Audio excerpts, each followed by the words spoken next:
বেধড়ক মারপিটের যে অভিযোগ সত্য হলে চিকিৎসা প্রক্রিয়া, জখমের ধরন এবং প্রেসক্রাইবড ওষুধ ভিন্ন ধরনের হতো। বেধড়ক মারপিটের কথা যেটা বলা হয়েছে, আপনাদের কি মনে হয় শুধুমাত্র একটা গ্যাসের ওষুধ আর একটা জিরো পেইন দিয়ে আমার মক্কেল আব্দুল্লাহ আল মামুন আদালতে উপস্থিত হয়ে জামিনে প্রার্থনা করেন এবং আদালত সন্তুষ্ট হয়ে আব্দুল্লাহ আল মামুনের কেসে প্রাইমা ফেসি না থাকায় আদালত মামুনের জামিনের আবেদন মঞ্জুর করেন এবং আমরা তার প্রতি সন্তুষ্ট।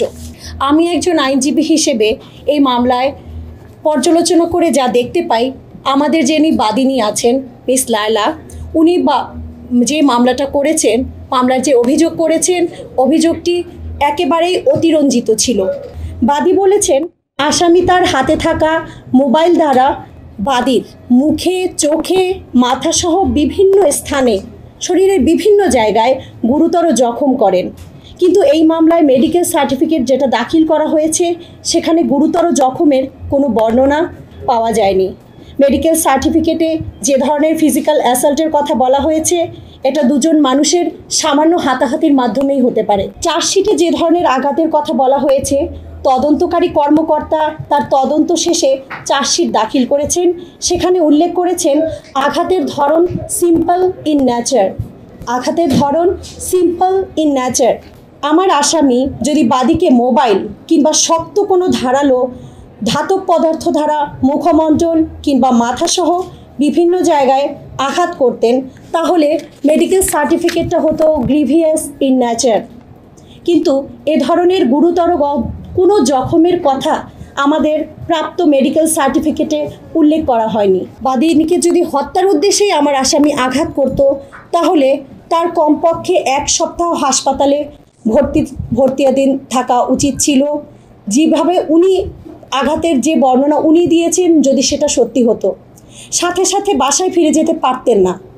বাদীকে ঔষধের যে প্রেসক্রিপশন দিয়েছেন, সেখানে দেখা যায় একটি গ্যাসের ওষুধ সার্জেল 10 এবং একটি সার্জেল 20 এবং একটি জিরো পেইন নামে একটা ওষুধ, যেটা 10 mg। বেধড়ক মারপিটের কথা যেটা বলা হয়েছে, আপনাদের কি মনে হয় শুধুমাত্র একটা গ্যাসের ওষুধ আর একটা জিরো পেইন দিয়ে হালকা একটা, হ্যাঁ, আমার আসামি আমাকে বলেছেন যে হ্যাঁ আপু, আমাদের কথা কাটাকাটি হয়নি তেমন না, কথা কাটাকাটি হয়েছে, ও আমাকে অ্যাসাল্ট করেছে, আমিও করেছি, কিন্তু আলটিমেটলি ও আমার অ্যাসাল্টের এসে গিয়ে একটা লাইভ করলো, সেখানে কোনো রক্তপাতের ঘটনা আমরা দেখিনি। বেধড়ক মারপিটের কথা বলা হয়েছে প্রকাশ্য রাস্তায় বাদিনীকে মামুন ফেলে বাদিনীকে মারধর করেছে এবং গলা টিপে ধরেছে। আচ্ছা, তাহলে বেধড়ক মারপিটের যে অভিযোগ সত্য হলে চিকিৎসা প্রক্রিয়া, জখমের ধরন এবং প্রেসক্রাইবড ওষুধ ভিন্ন ধরনের হতো।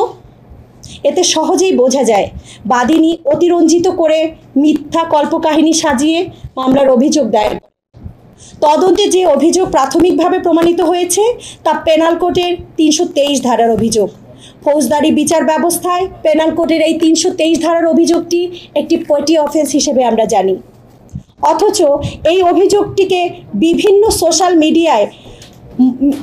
সোশ্যাল মিডিয়ার মাধ্যমে, লাইভের মাধ্যমে একটি গুরুতর জখমের অথবা অ্যাটেম্পট টু মার্ডার কেস হিসেবে দাবি করা হচ্ছে দিনের পর দিন।